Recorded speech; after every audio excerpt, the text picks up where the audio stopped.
Blaenau Gwent County Borough Council has axed its mayor. I'm not being provocative, I'm not being controversial, that is news. They have got rid of their mayor. So Blaenau Gwent County Borough Council will no longer have a mayor. From now on, they will have a chair. Of course, they have a legal obligation to have somebody to chair their council meetings. They don't have a legal obligation to have a mayor, just to chair their council meetings, and that's all they're going to have from now on. So they've got rid of their civic office, they've got rid of the staff, they've got rid of the car, they've got rid of the charity appeal. And they think that's going to save them about £55,000 a year. So the civic and ceremonial activities that have formerly been undertaken by the mayor will be undertaken by the leader, the executive and other council members. And the £55,000 saved from getting rid of the civic office will be spent on the council's other priorities, such as repairing the roads. That is the news, that is the facts of the matter.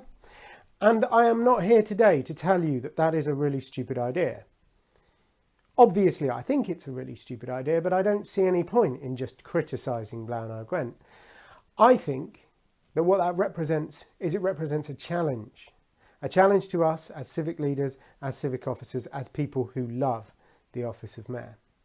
And it's a big challenge because we have to justify our existence. We have to say, no, actually, we're worth £55,000 a year.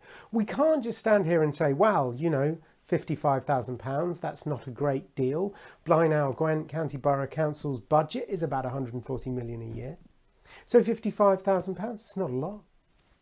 You can't say that, because if the chief executive of Blaenau Gwent decided to spend £55,000 on dancing girls, we'd obviously complain. And he couldn't just turn around and say, well, it's only a drop in the ocean. It's not a lot. No, we have to justify why that money is worth spending. We have to justify why that is value for money.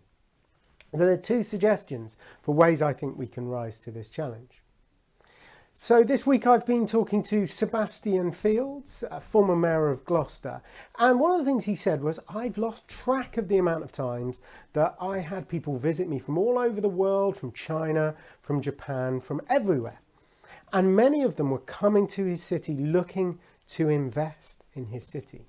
Now, if the mayor, if the council chair can really be a part of that process, if they can greet foreign investors and show them the city and tell them about the city and enthuse and inspire and inform them about what a wonderful community that they live in and why it's a great place to invest, then I think they can really be a part of that process of bringing foreign investment into the community. And if you can be a part of that, you know, you can bring millions into your community, and that makes £55,000 a year look like a very small sum. So if you can really be a part of the process of bringing foreign investment into your country, into your community, then mayors and council chairs can make what councils spend on them look insignificant. The other thing I think it's important for them to do is to look at the way they can promote and inform people about council services. So some council services, people access them too early and that wastes money. Some council services, people access them too late, and that causes more problems, and it costs more to rectify those problems because they're further down the line. So actually what you want people to do is access services at the right time. That would be the most efficient way of spending the council's money.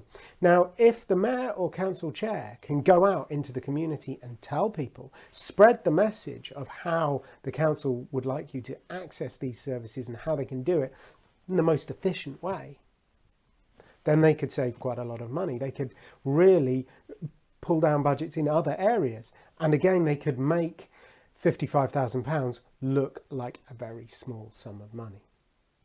So those are two ways that I think that civic leaders can really make the cost of their office look insignificant if they can help bring in foreign investment and they can help draw down the budgets in other areas of what the council's doing. And of course, to do that, we need great civic leaders. We need the best people to come forward, the best people to take the jobs. We need people with skills, the kind of skills that stand up against people from other countries coming in and looking at their communities. We want people who can inform, inspire, entertain.